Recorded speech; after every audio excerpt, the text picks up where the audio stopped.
Laynie and welcome to my channel. How are you guys doing today? Leave it down below. You know I love hearing from you. I am so excited to chat today because I have used up some samples. So I want to talk perfume samples, what I love, what I didn't love, what I would buy a full bottle of, all that kind of fun stuff. So if you love fragrance content, beauty content, and a little bit of lifestyle content on occasion, then make sure you click that subscribe button and join the fam. You won't regret it.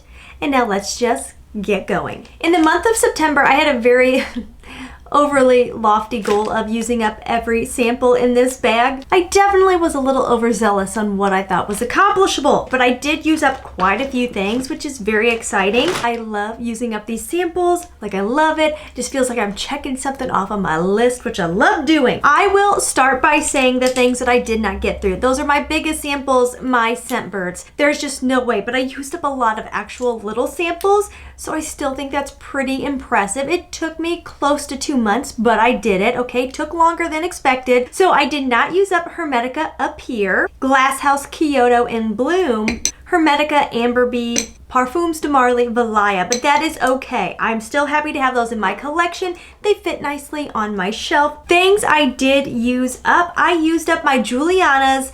It is called Fuchsia Affair, which is a dupe of Oriana. It smells so good. I know I love the scent of Oriana. Like, there's no question about it. She's lovely. She's playful. She's yummy. She's fruity. She's marshmallow. Like, if I was rich, I would probably have a full-size bottle of Oriana because the hot pink bottle is so cute.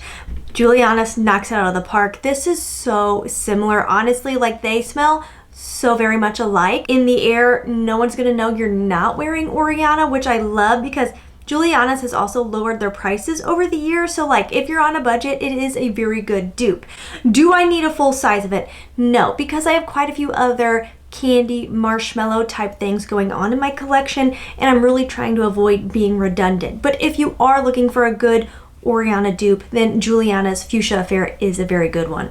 I used up my Molecule 01, which is, I believe, just pure ISO Super, which is just a very woody molecule. It gives me like a creamy woody vibe. I do really like it, but I definitely don't need a full bottle of this because it is a little bit on that unisex leaning masculine side, so it's not something I would wear all the time. I actually gave my dad the dupe of this by Alt, and it smelled really nice on him because it does lean more masculine to me. I enjoyed my sample, but I definitely don't need a full-size bottle of that. I'm calling it used up. There's like a splash left in there. Dama Bianca, I know I love her, and I actually do have a full-size bottle. Proof.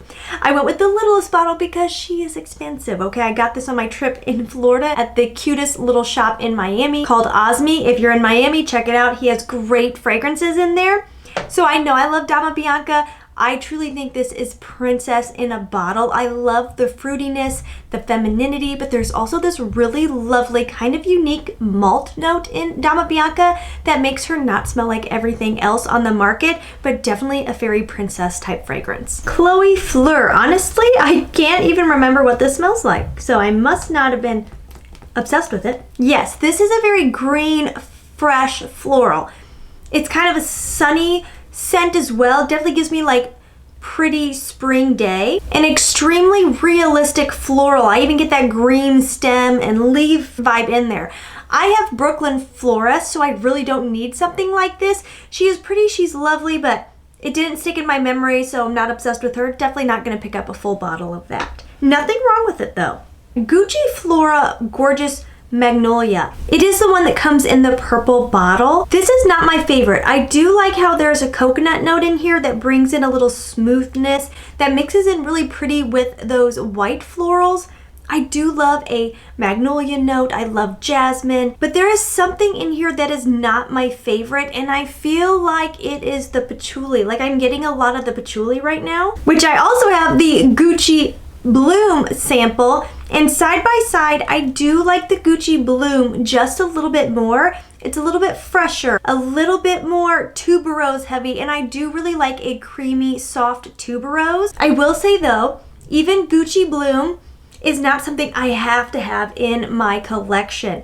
Now, the one I do like a lot that I have considered picking up a couple times in the past is Gucci Bloom Intense. That one has the best coconut note in. The coconut is so creamy and smooth. It's a little bit sweet vanillic with those beautiful white florals, and that one to me is really lovely. It smells like a very high-end fragrance, kind of in the vein of Rouge Malachite. If I was going to pick up a Gucci fragrance, it would most likely be that one. I want to like Chance Chanel Eau Fraiche so much because I know someone who it is their go-to fragrance, like their signature scent, and they get so many compliments. But there is something about this fragrance, like when I wear it, it goes cologne-y on me. There is something that leans extremely masculine, and I just don't understand why.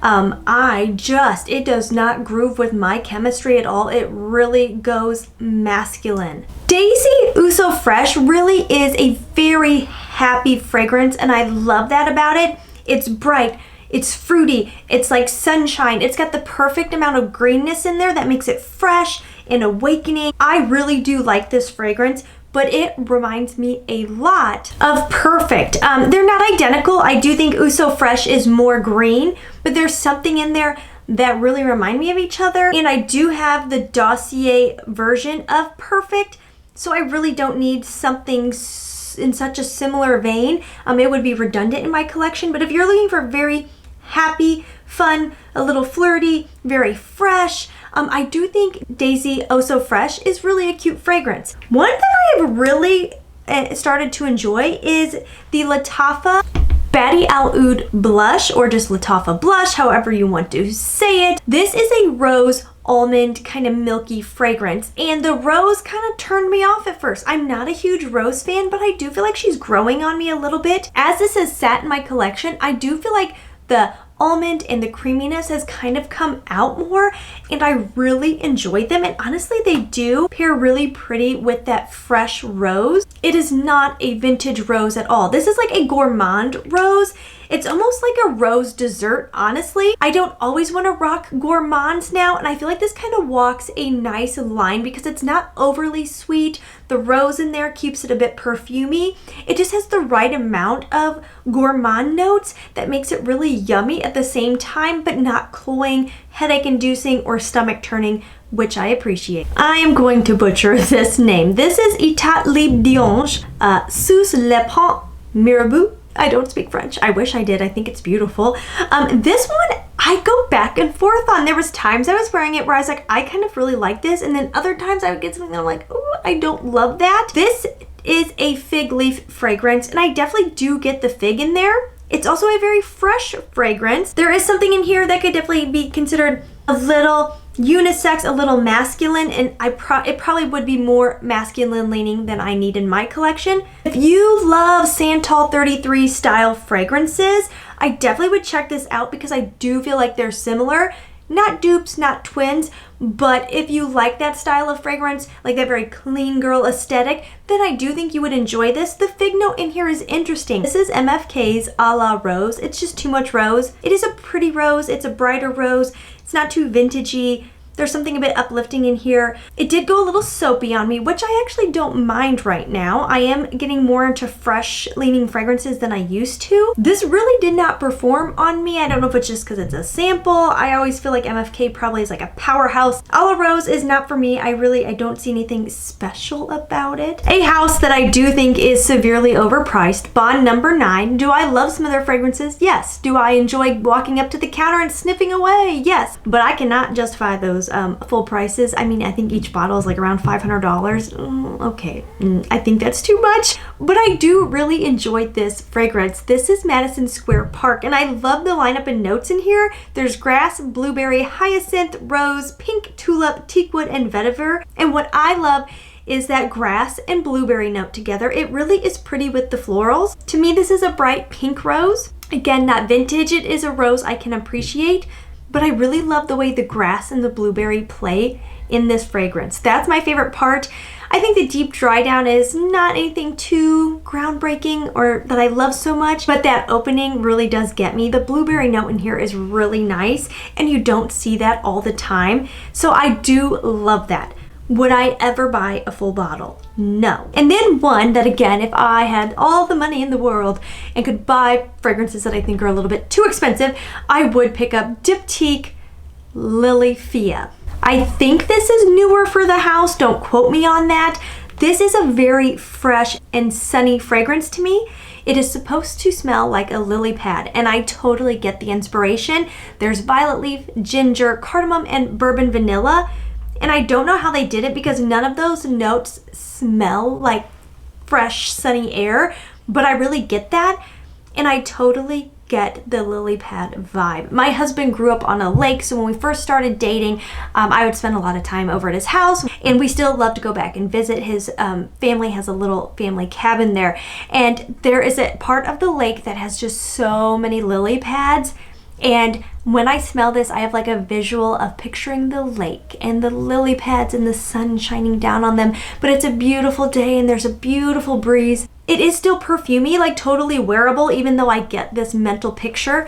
I do think she is wearable. Definitely a little on the lighter side. Oh yes, she's $340 for a full-size bottle. Oh no, that's a no. I actually really don't like the bottles they picked for this one either. I wish they used their traditional bottle. I love that like I can look at those and I know they're a Diptyque fragrance. If I had like a rich auntie that wanted to gift me Lily Fia, I would gladly accept, but no, I'm not gonna spend $340 on her. But I do really love the mental imagery I get when I smell this fragrance. I feel like in 2 months, okay, that's a pretty darn good amount of samples that I have used up. I have one left in my purse upstairs, and I do think tomorrow I will finish her off, so I will mention it. I'm using up my Baccarat Rouge, which I have had in my collection for years now, and I've just never wanted to actually reach for it because she was like 20 bucks for a sample. But I finally was like, just use it. Okay, just use it. And my conclusion is, I get why people love Baccarat. I get why it's notable. I get all the hype, but I do feel like I'm kind of moving past my Baccarat phase. I would, if again, budget wasn't a thing, pick up the Intense. I personally like the Intense much more. I pick it up better on myself because of that almond note in there. I go a little nose blind to Baccarat, but I do enjoy the red bottle. All right, guys, that is all for today's video. Thank you for hanging out with me. And as always, please try to stay positive because at the end of the day, that is truly all we can try to do. Mwah! I'll see you in the next one. Bye-bye.